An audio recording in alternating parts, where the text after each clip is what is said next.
मग बाबासाहेबांचं नाव आहे जो संविधानाला कारणीभूत आहे त्याला तुम्ही संपवायला निघालाय.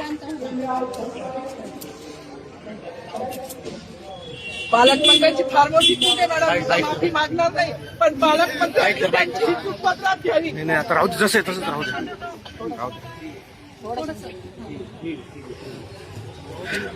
मला मीडियाशी घेणं नाही मॅडम, मला सस्पेंड केलं, मी वाळूचे गाड्या उपसील, मी माती काम करीन, पण बाबासाहेबांची ओळख पुसून येणार नाही. मला सस्पेंड करायचं करू शकता मॅडम. बाबासाहेबाला संपवायचं काम करायचं नाही. 26 जानेवारी 15 ऑगस्ट मध्ये मी नाही मानत, पण लोकशाही मॅडम तुम्ही सुद्धा संविधानामुळे आहात. पालकमंत्री सुद्धा पालकमंत्री संविधानामुळे आहे. कोणताही जातीभेद नाही, सगळी समानता त्यांनी दिली आहे.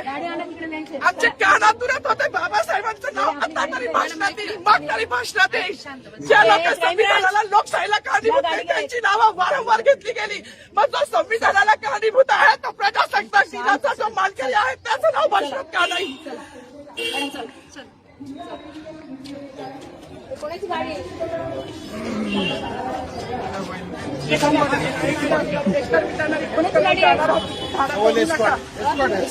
अरे माझी गाडी असेल ना रे, ट्रॅफिकची गाडी आण रे.